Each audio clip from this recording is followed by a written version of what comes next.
কাইলৈ ধনতেৰাছ লগতে কাইলৈ হৈছে কাতি বিহু। ইয়াৰ লগতে কাইলৈৰ দিনটোত হৈছে শনিবাৰ। শনিবাৰৰ দিনটোত ধনতেৰাছ লগতে শনিবাৰৰ দিনটো যিহেতু শনি দেৱতাৰ সৈতে জড়িত, গতিকে আপোনালোকে কেনেধৰণৰ বস্তু কিনিব নাইবা কেনেধৰণৰ বস্তু ঘৰলৈ আনিব লাগে সেই বিষয়ে কিছু কথা আজিৰ এই ভিডিঅ'টিৰ জৰিয়তে আলোচনা কৰিম। গতিকে আজিৰ এই ভিডিঅ'টো স্কিপ নকৰাকৈ শেষলৈকে চাই থাকিব। নমস্কাৰ, আস্থা ক্ৰিয়েশ্যনৰ নতুন এটা ভিডিঅ'ৰ মাজলৈ আপোনালোক সকলোকে পোনপ্ৰথমে স্বাগতম জনাইছোঁ। ধনতেৰাছত সোণ, ৰূপ নাইবা পিতলৰ সামগ্ৰী প্ৰায় সংখ্যক লোকেই ক্ৰয় কৰে। এই পবিত্ৰ সময়খিনিত ধাতুৰ সামগ্ৰী কিনিলে আমাৰ জীৱনলৈ 13 গুণ বেছি সমৃদ্ধি আহে বুলিও বিশ্বাস কৰা হয়। ধনতেৰাছত সোণ ক্ৰয় কৰিলে ধন বৃদ্ধি হয় তথা ৰূপ ক্ৰয় কৰিলে সুখ আৰু সমৃদ্ধি বৃদ্ধি হয় বুলি জনা যায়। ধনতেৰাছৰ এই বিশেষ দিনটোত ধাতুৰ সামগ্ৰী ক্ৰয় কৰাৰ পৰম্পৰা আছে। অসমৰ লগতে ভাৰতৰ বিভিন্ন ঠাইত ধনতেৰাছ পালন কৰা হয়। বিশেষকৈ ধনতেৰাছ লক্ষ্মী, কুবেৰ, ধনন্তৰীক পূজা কৰা হয়। ইয়াৰ লগতে কাইলৈ যিহেতু শনিবাৰ পৰিছে আৰু ধনতেৰাছৰ শনিবাৰৰ দিনটোত কেনেধৰণৰ সামগ্ৰী ক্ৰয় কৰিব লাগে বলক আজিৰ এই ভিডিঅ'টিৰ জৰিয়তে জানি লওঁ। ধনতেৰাছত সোণ, ৰূপ নাইবা পিতলৰ সামগ্ৰী প্ৰায় সংখ্যক লোকেই ক্ৰয় কৰে। এই পবিত্ৰ সময়খিনিত ধাতুৰ সামগ্ৰী কিনিলে আমাৰ জীৱনলৈ 13 গুণ বেছি সমৃদ্ধি আহে বুলিও বিশ্বাস কৰা হয়।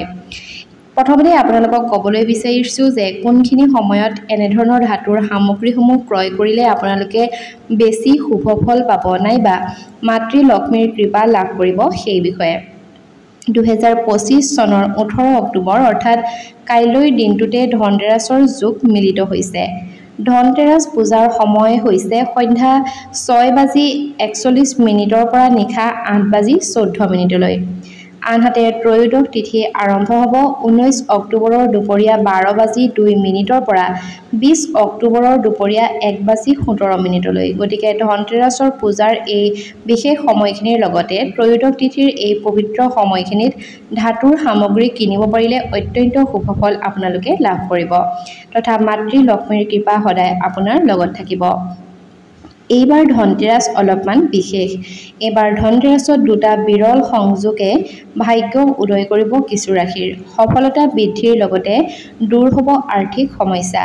হিন্দু ধৰ্মত ধনতেৰাছক অত্যন্ত গুৰুত্বপূৰ্ণ উৎসৱ বুলি অতীজৰে পৰা মানি অহা হৈছে। এই ধনতেৰাছৰ দিনটোত সোণ, ৰূপ নাইবা অন্য ধাতুৰ সামগ্ৰী কিনাৰ পৰম্পৰা আছে। এই বৰ্ষৰ ধনতেৰাছ জ্যোতিষশাস্ত্ৰ অনুসৰি অত্যন্ত শুভ। দুটা শুভ যোগ মিলিত হোৱাৰ বাবে 4 ৰাশিৰ লোকৰ জীৱনলৈ সৌভাগ্য নামি আহিব। অতি দুৰ্লভ ব্ৰহ্মযোগ মিলিত হৈছে এইবাৰ ধনতেৰাছত। ব্ৰহ্মযোগৰ ফলত ঘৰ তথা ব্যৱসায়িক ক্ষেত্ৰলৈ শুভ সংবাদ আহিব লগতে আন এক দুৰ্লভ শিৱ-বাস যোগ মিলিত হৈছে যাৰ ফলস্বৰূপে পৰিয়াললৈ সুখ, শান্তি আৰু সফলতা আহিব। সেই বিশেষ ৰাশিকেইটা হৈছে মেষ ৰাশি, কন্যা ৰাশি, তুলা ৰাশি আৰু ধনু ৰাশি। মেষ ৰাশিৰ লোকসকলৰ পূৰ্বৰ তুলনাত আৰ্থিক স্থিতি সবল হ'ব তথা ব্যৱসায় তথা চাকৰিত নতুন নতুন সুবিধা লাভ কৰাৰ সম্ভাৱনা আছে।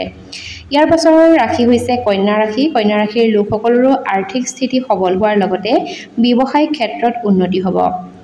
তুলা ৰাশিৰ জাতক জাতিকাৰ বাবে এই সময়খিনি আৰ্থিক আৰু কৰ্ম জীৱনৰ সফলতা বৃদ্ধিৰ সোণালী সময়। চাকৰি পদোন্নতি নাইবা নতুন চাকৰি লাভৰ সংযোগ আছে। ধনৰ অভাৱ কমিব আৰু আৰ্থিক অৱস্থা আপোনাৰ উন্নত হ'ব। ধনুৰাশিৰ জাতক জাতিকাসকলৰ বাবেও এই ধনতেৰাছ বিশেষকৈ লাভজনক হ'ব তথা ধন উপাৰ্জন কৰাৰ নতুন সুযোগ, ব্যৱসায়, চাকৰি নাইবা বিনিয়োগৰ নতুন পথ মুকলি হ'ব। পাবলৈ বাকী থকা ধন আপোনালোকে লাভ কৰাৰ সম্ভাৱনা আছে তথা পৰিয়ালৰ লোকৰ পৰা আপোনালোকে সহযোগিতা লাভ কৰিব। কোৱা হয় যে ধনতেৰাছৰ দিনটোত যিসকল লোকে সোণ নাইবা ৰূপ কিনিব নোৱাৰে তেওঁলোকে ঝাৰু কিনা উচিত। যদিহে কোনোবাই ঝাৰুৰ অপমান কৰে তেনেহ'লে লক্ষ্মী অসন্তুষ্ট হয় বুলি বিশ্বাস কৰা হয়। সেইবাবে ধনতেৰাছৰ দিনটোত ঝাৰু কিনোতে শুভ মুহূৰ্ত কি সেই বিষয়ে কিন্তু জনাটো খুবেই দৰকাৰ। ৰাতিৰ সময়ত সৰ্বসাধাৰণতে ঝাৰু ক্ৰয় কৰিব নালাগে। ঝাৰু কিনোতে বিশেষ কিছুমান নিয়ম কিন্তু মানি চলা উচিত। ধনতেৰাছৰ দিনটোত আপোনালোকে এইসমূহ ভুল নকৰিব কাৰণ কাইলৈ যেহেতু ধনতেৰাছ লগতে কাইলৈৰ দিনটো হৈছে শনিবাৰ ধনতেৰাছৰ দিনা ঝাৰু কিনাৰ অত্যন্ত শুভ কিন্তু কিছুমান নিয়ম মানি চলাটো খুবেই দৰকাৰ ধনতেৰাছৰ দিনা দুপৰীয়াৰ পাছত আৰু সূৰ্যাস্তৰ আগতেই আপোনালোকে ঝাৰু কিনা উচিত সূৰ্যাস্তৰ পাছত ঝাৰু ঘৰলৈ আনিব নালাগে সন্ধিয়াৰ সময়ত ধনতেৰাছৰ দিনা গণেশ লক্ষ্মী মূৰ্তি সোণ ৰূপ বাচন বৰ্তন আপোনালোকে ক্ৰয় কৰিব পাৰিব কিন্তু নিশাৰ সময়ত আপোনালোকে ঝাৰুডাল সৰ্বসাধাৰণতে ক্ৰয় নকৰিব উল্লেখ্য যে এই বৰ্ষৰ 18 অক্টোবৰ অৰ্থাৎ কাইলৈৰ দিনটোতে পালন কৰা হ'ব ধনতেৰাছ ইয়াৰ লগতে ধনতেৰাছত এনেকুৱা এবিধ সামগ্ৰী আপোনালোকে কিনিব যে সেই সামগ্ৰীবিধক আপোনালোকে পূজা কৰিব পাৰে উদাহৰণস্বৰূপে কলম বহি কিনিব পাৰে নাইবা মা লক্ষ্মীৰ চৰণত ৰাখি পূজা কৰিব পাৰে যি কৰ্মৰ লগত জড়িত তেনেকৈ পূজা পাতল কৰিলে শুভ ফল লাভ কৰা যায় এগৰাকী মেকআপ আৰ্টিষ্ট যদিহে আছে তেনেহলে তেওঁ মেকআপৰ ব্ৰাছসমূহ কিনিব পাৰে আৰু যদিহে কোনোবা